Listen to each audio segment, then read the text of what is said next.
Muli naman pong nanindigan si Davao City 1st District Representative Paulo Duterte na walang kasalanan ng kanyang ama sa kasong kinakaharap nito sa International Criminal Court.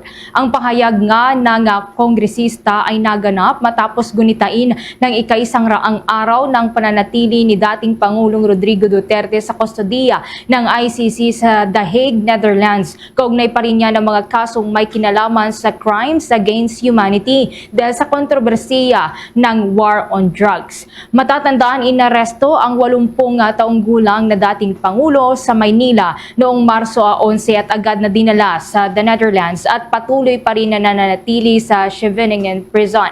Sa kabila nito, nananawagan si Paulo Duterte sa publiko na ipagdasal ang ama at alalahanin ang mga naitulong niya sa ating bansa. Samantala, naghain naman na ng mosyon ang kampo ng dating Pangulo para sa pansamantalang paglaya sa isang hindi pinangalanan o isinawalat na bansa. Dahil umano sa kanyang edad, hindi raw tutol dito ang International Criminal Court prosecution. Gayunpaman, tinututulan ito ng mga abogado ng pamilya ng mga biktima ng war on drugs na nagsabing may legal na proseso para pigilan ang paglaya ng dating Pangulo. Ayon kay Attorney Nery Colmenares, kailangan muna na pagdesisyonan ng ICC Pre-Trial Chamber ang naturang mosyon.